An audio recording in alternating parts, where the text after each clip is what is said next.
जय श्री श्याम मेरे प्यारे दोस्तों। आशा करती हूँ आप सब अच्छे होंगे। मेरी कहानी है बेटी का कन्यादान।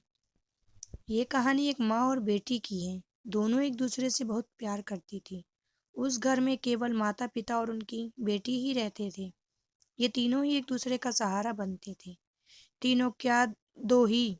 ये इसलिए क्योंकि पिताजी हमेशा सुबह सुबह दफ्तर के लिए निकल जाते और घर में केवल माँ और बेटी ही बचती थी। माँ बेटी पूरे दिन साथ में रहती, आपस में बातें करती और अपनी सारी बातें एक दूसरे के साथ बांटती थी। माँ की सारी बातें बेटी को पता होती थी। उसे वो हर जगह पता थी जहाँ माँ अपने जेवर, पैसे और बाकी के सारे सामान रखती थी। माँ को भी इससे बहुत आसानी होती थी। उन्हें चीज़ भूलने की आदत थी, तो बेटी के होने से माँ को बहुत सहारा मिलता था। धीरे धीरे समय बीतता गया और बेटी बड़ी होने लगी। पहले तो उसका साथ माँ के साथ थोड़ा कम हुआ। जब वह बड़ी कक्षा में पहुंची, वह पढ़ाई में मन लगाने लगी और माँ को थोड़ा कम समय देने लगी। वहाँ तक तो ठीक था, क्योंकि बेटी माँ के पास थी। थोड़ा समय बीता और बेटी की पढ़ाई खत्म होने का समय आ गया। बेटी की पढ़ाई खत्म हुई। पिताजी ने बेटी के अब रिश्ते देखने शुरू कर दिए। थोड़े दिनों में एक अच्छा लड़का भी मिल गया। उस लड़के के साथ पिताजी ने बेटी की शादी करवा दी। जब बेटी के ससुराल जाने का समय आया तो माँ बहुत दुखी थी। उन्हें समझ नहीं आ रहा था कि वो कैसे अपनी बेटी को किसी और के घर भेज दें। उन्हें बहुत डर लगा रहा था।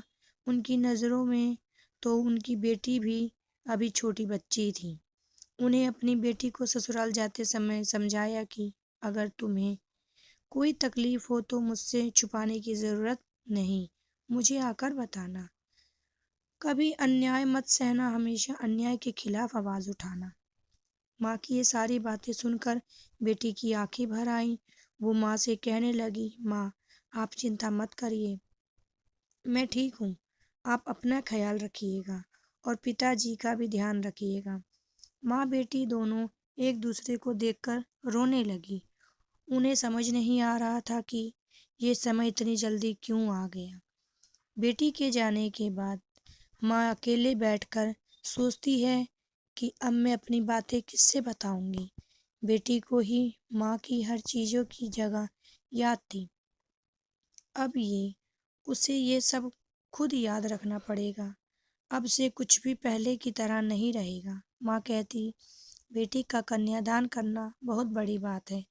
जिसके पास बेटी होती है उससे पता होता है कि कन्यादान करते समय एक माँ अपनी सारी पूंजी दान कर देती है। उसकी सारी पूंजी उसकी बेटी ही होती है, जिसे वो एक दिन कन्यादान करके किसी और को दे देती है। Thank you. अगर मेरी कहानी आपको अच्छी लगे तो प्लीज़ लाइक करें, शेयर करें, कमेंट करें और सब्सक्राइब करें।